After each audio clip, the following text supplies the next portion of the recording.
14절부터 29절입니다. 마가복음 6장 14절부터 29절, 신약성경 62페이지에 있습니다. 신약성경 62페이지, 마가복음 6장 14절부터 29절입니다.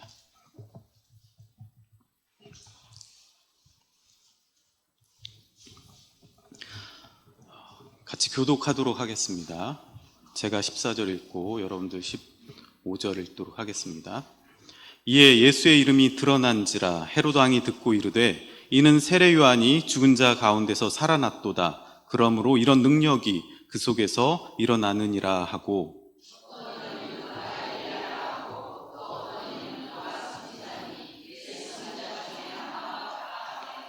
헤롯은 듣고 이르되 내가 목벤 요한 그가 살아났다 하더라.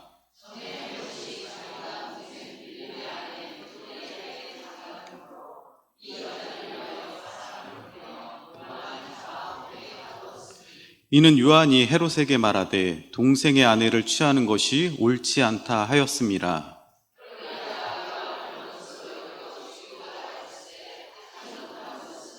헤롯이 요한을 의롭고 거룩한 사람으로 알고 두려워하여 보호하며 또 그의 말을 들을 때에 크게 번민을 하면서도 달갑게 들음이러라.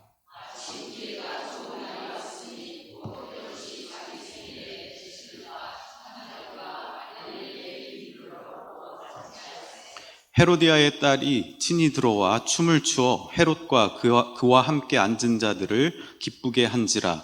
왕이 그 소녀에게 이르되 무엇이든지 내가 원하는 것을 내게 구하라, 내가 주리라 하고,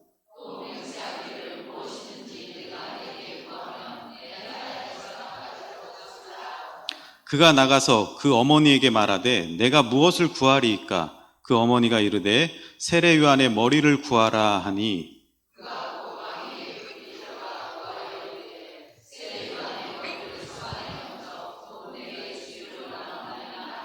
왕이 심히 근심하나 자기가 맹세한 것과 그 앉은 자들로 인하여 그를 거절할 수 없는지라.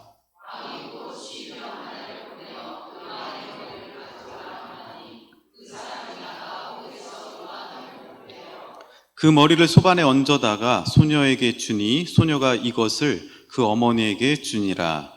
요한의 제자들이 듣고 와서 시체를 가져다가 장사하니라. 아멘.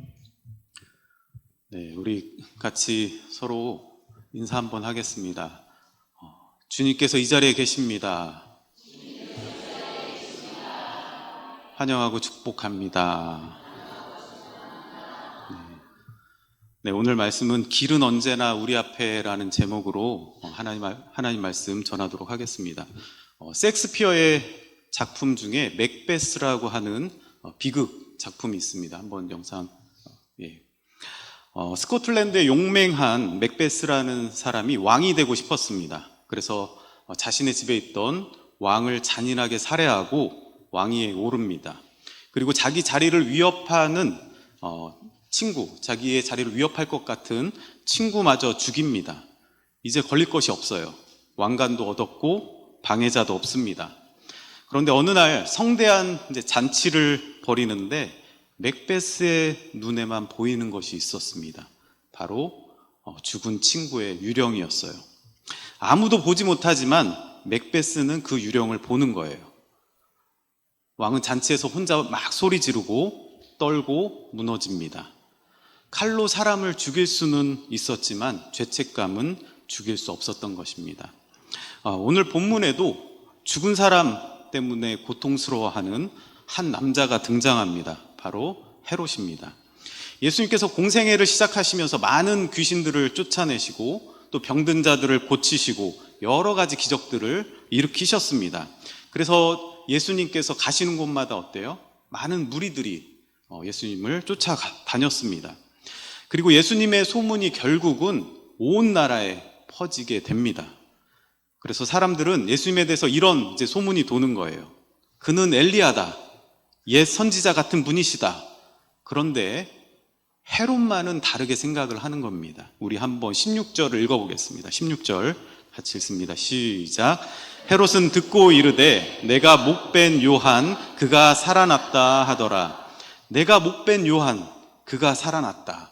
이 헬라어 원문 성경을 보면요, 어디에 강조점이 있냐면 내가에 있습니다. 내가. 그러니까 내가 목벤 그 요한이 살아났다. 바로 내가 목벤 그 요한이 살아난 거야. 내가에 강조점이 있는 거예요. 자, 왜 헤롯은 예수님을 죽은 세례 요한으로 착각했을까요?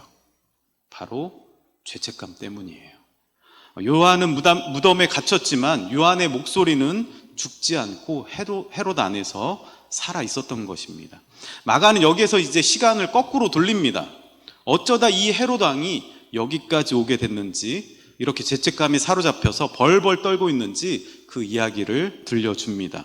오늘 우리는 이 헤롯이라는 한 사람을 따라가 보려고 합니다. 그리고 그 헤롯의 마음을 따라가는 그곳에서 어쩌면 우리 자신의 모습을 마주하게 될지도 모르겠습니다. 먼저 우리 17절을 한번 읽어보겠습니다. 17절 시작.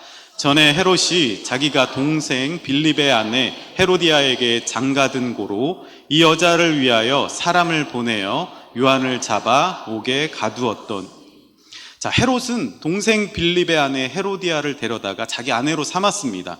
이것은 분명 율법에서 금지하는 일이었어요. 그래서 세례 요한이 말합니다. 동생의 아내를 취하는 것은 옳지 않습니다. 그런데 여기서 중요한 것이 있습니다. 여러분, 헤롯이 이것이 잘못이라는 것을 몰랐을까요? 분명 헤롯은 알고 있었습니다. 20절을 보면 헤롯은 요한을 의롭고 거룩한 사람으로 알고 있었다고 기록되어 있어요. 요한이 옳다는 것을 헤롯도 잘 알고 있었습니다. 그리고 요한의 책망도 옳다는 것을 알고 있었던 거예요. 다시 말해서 옳은 길이 어딘지를 알면서도 욕망이 가리키는 길로 지금 걸어갔다는 거예요. 그런데 여러분, 죄는 거기서 멈추지 않습니다. 본문의 순서를 한번 보세요. 동생의 아내를 취합니다. 그러자 그 죄를 지적하는 세례 요한의 입이 불편해져요. 그러니까 그 입을 막으려고 의인 요한을 잡아서 옥에 가둬버립니다. 첫 번째 죄를 가리기 위해서 두 번째 죄를 지은 거예요. 그리고 이 이야기의 끝에서 세 번째 죄가 기다리고 있습니다. 무엇입니까? 의인 요한의 목을 베는 거예요. 헤롯이 처음부터 요한을 죽일 생각을 가지고 있었을까요? 아마도 아니었을 겁니다. 그는 그저 한 여인을 갖고 싶었을 뿐이에요. 그런데 욕망이 제어되지 못하면서 죄악이 됩니다. 그리고 그 죄가 또 다른 죄를 불러오는 거예요. 그리고 그 죄가 나중에는 더 큰 죄악을 가져오게 됩니다. 야고보서 1장 15절에 이렇게 말씀합니다. 욕심이 잉태한즉 죄를 낳고 죄가 장성한즉 사망을 낳는다 라고 표현하고 있어요. 여러분, 우리 삶은 어떻습니까? 이것 하나쯤 하고 시작하는 것 혹시 없으십니까? 옳지 않은 것 알면서도 놓지 못하고 있는 것 혹시 여러분은 없으십니까? 헤롯의 이야기는 우리가 잘못인 것을 알면서도 놓지 못한 욕망이 다음 죄의 문을 연다는 것을 보여주고 있는 거예요. 그리고 연쇄적으로 그 죄가 더 큰 죄로 이어진다는 것을 보여주고 있습니다. 자, 어느 날 헤롯의 생일잔치가 열렸습니다. 갈릴리에서 힘 좀 쓴다고 하는 사람들이 다 모였어요. 대신들, 천부장, 갈릴리의 귀인들, 헤롯의 권력을 떠받치고 있었던 모든 사람들이 한자리에 모여 앉았습니다. 그리고 그 앞에서 헤로디아의 딸이 춤을 추기 시작합니다. 헤롯은 기분이 좋아졌어요. 그리고 왕처럼 호기롭게 사람들 앞에서 맹세합니다. 우리 22절, 23절 한번 보겠습니다. 제가 22절 읽고 여러분들 23절 읽겠습니다. 헤로디아의 딸이 친히 들어와 춤을 추어 헤롯과 그와 함께 앉은 자들을 기쁘게 한지라. 왕이 그 소녀에게 이르되 무엇이든지 내가 원하는 것을 내게 구하라. 내가 주리라 하고,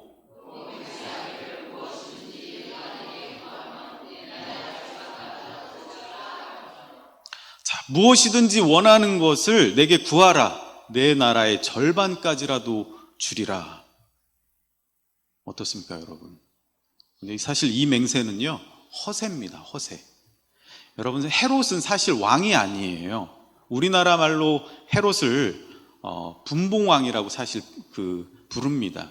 여기에도 왕이 들어가잖아요. 그러니까 우리가 왕이라고 생각을, 왕 같은 그런 느낌이 좀 있어요. 그런데 분봉왕은 테트라키라고 합니다. 테트라키 뭐냐면 로마가 허락해준 그 땅을 관리하는 영주 같은 존재예요.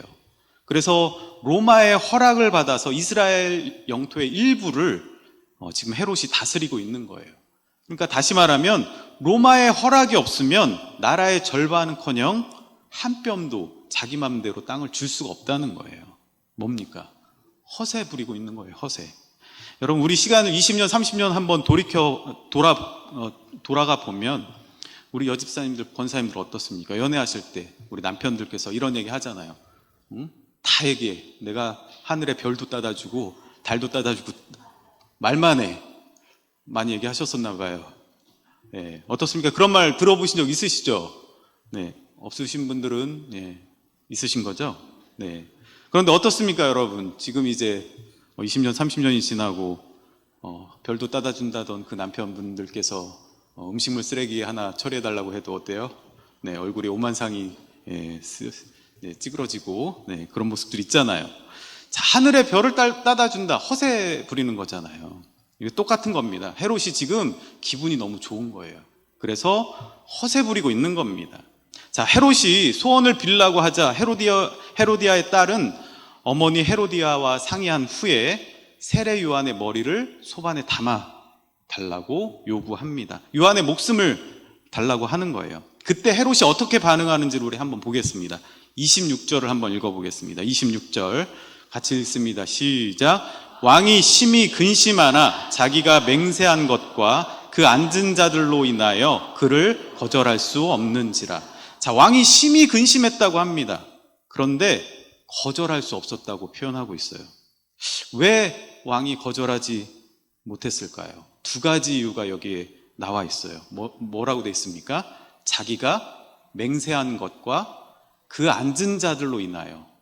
이 두 가지 한번 살펴보겠습니다. 첫 번째는 맹세 때문에 어쩔 수 없었다는 거예요. 그런데 여러분, 사실 이것은 핑계입니다. 당시 유대 전통에서는 죄를 짓게 만드는 맹세는 지킬 의무가 없었어요. 더군다나 무죄한 사람을 죽이겠다는 맹세는 잘못된 맹세입니다. 그래서 오히려 그것을 지키는 것이 죄인 거예요. 다시 말해서 헤롯 앞에는 출구가 있었던 거예요. 헤로디아가 세례 요한의 머리를 구할 때 그 요구는 안 된다라고 말할 수 있는 출구가 있었다는 겁니다. 그런데 왜 하지 못했습니까? 진짜 이유는 그 뒤에 나와요. 두 번째 이유가 무엇입니까? 26절 다시 보시면 이렇게 돼 있어요. 그 앉은 자들로 인하여. 그 앉은 자들로 인하여. 무슨 얘기입니까? 사람들의 눈 때문에 못했다는 거예요.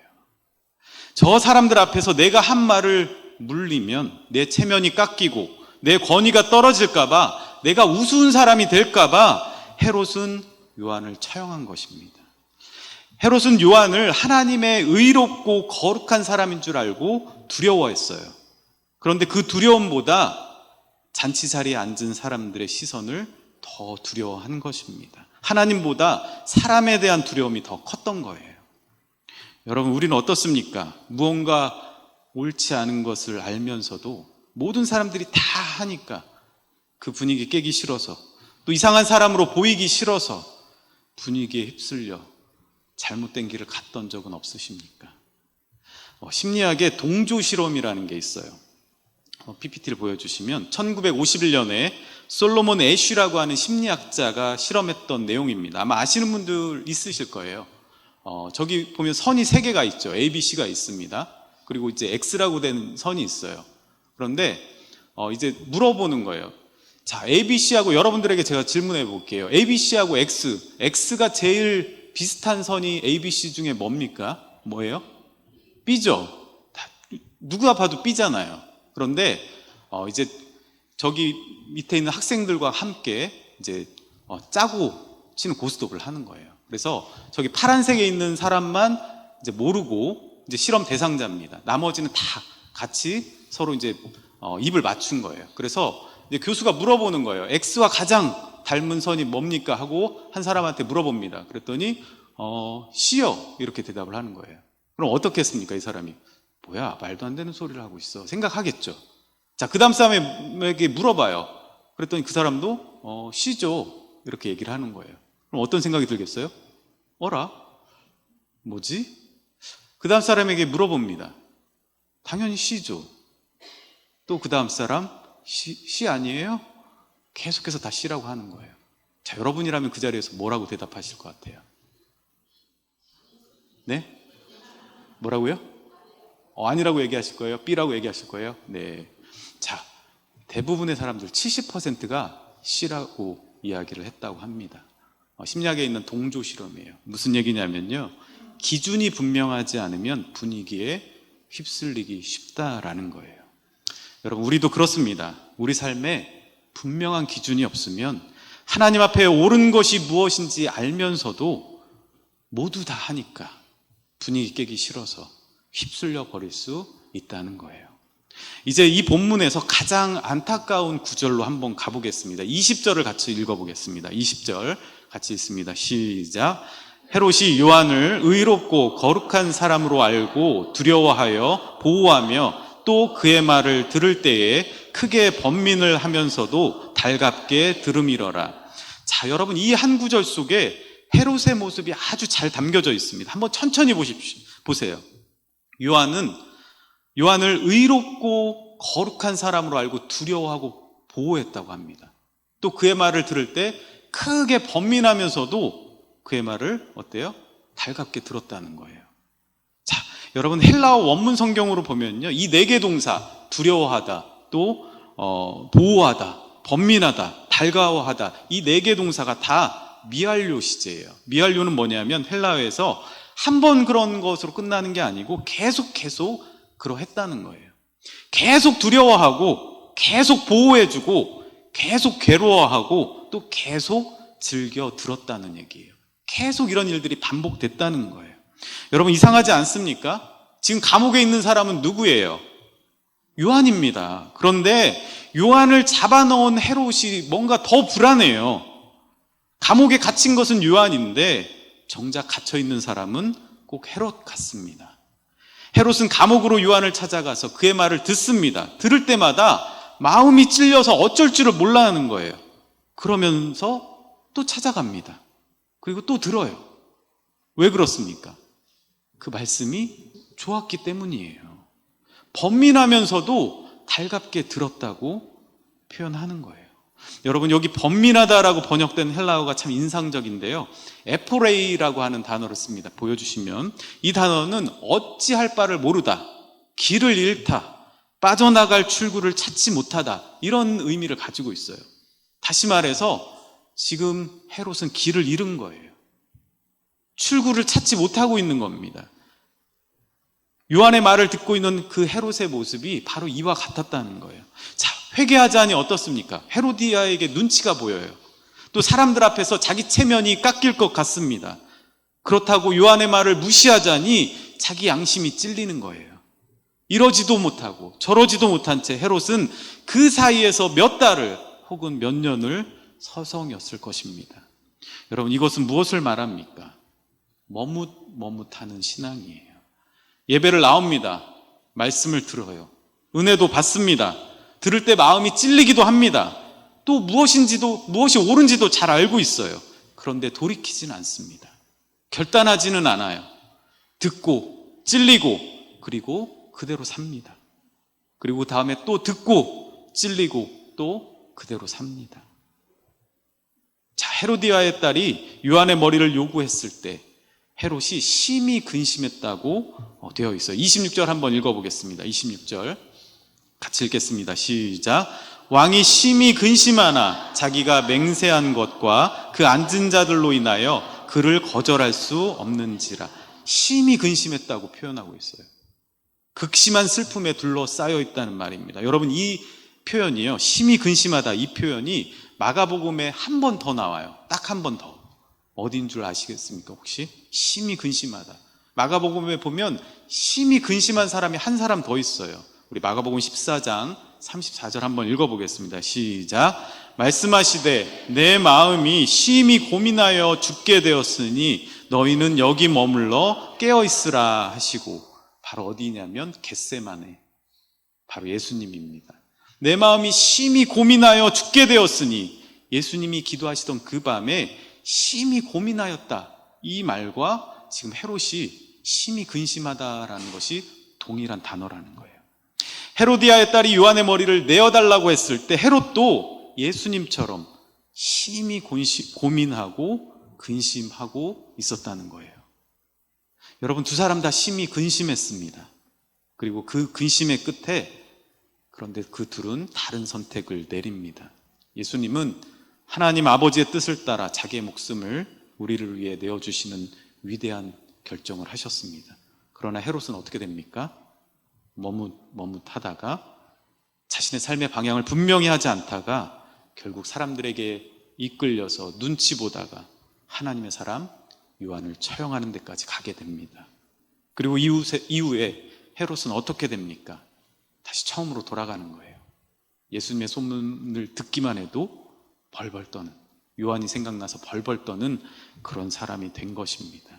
예수님의 소문을 듣고는 내가 목벤 그 요한이 살아났다, 그렇게 불안해하며 살아가고 있는 거예요. 요한은 죽었지만 헤롯의 죄책감은 죽지 않은 것입니다.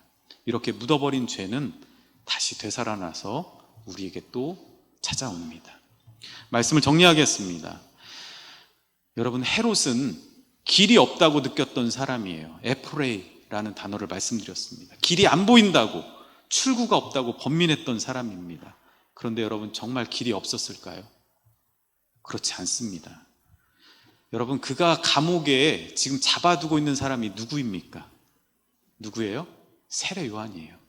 여러분, 세례 요한이 그토록 강조했던 게 무엇입니까? 회개하라. 회개하라. 하나님의 나라가 가까웠다. 그래서 그렇게 회개하고 돌아오는 사람들에게 세례를 준 거잖아요. 그래서 세례 요한입니다. 자, 헤롯은 세례 요한을 만나며 지속적으로 회개하라는 말을 들었을 거예요. 즉, 길은 있었다는 것입니다. 여러분, 옛날 그 갈멜산에서 엘리야가 이스라엘 백성들에게 이렇게 외쳤습니다. 열왕기상 18장 21절입니다. 엘리야가 모든 백성에게 가까이 나아가 이르되 너희가 어느 때까지 둘 사이에서 머뭇하려느냐. 여호와가 만일 하나님이면 그를 따르고 바알이 만일 하나님이면 그를 따를지니라 하니 백성이 말 한마디도 대답하지 아니하는지라. 언제까지 둘 사이에서 머뭇하려느냐. 여호와가 하나님이면 그를 따르라. 여러분, 이 질문은 오늘 우리에게도 동일하게 주어지는 질문입니다. 그리고 사실 매일매일 우리의 삶의 선택 앞에서 우리에게 주어지는 질문이기도 합니다. 하나님도 좋고 또 세상도 좋고 말씀에 은혜 받는 것도 좋고 또 나의 욕망을 따라 사는 것도 놓기 싫고 그 둘 사이에서 머뭇하는 신앙, 그것이 어쩌면 우리들의 모습 아니겠습니까? 마치 두 대의 나룻배에 양발을 걸치고 서 있는 사공과 같은 거예요. 한쪽 배는 세상의 욕망이라는 배 위에 두고 다른 쪽 배는 하나님의 말씀이라는 배입니다. 강물이 정지해 있을 때는 버틸만 해요. 그런데 물결이 치고 두 배가 서로 다른 방향으로 갈라지기 시작하면 어떻게 됩니까? 물에 빠질 수밖에 없는 거예요.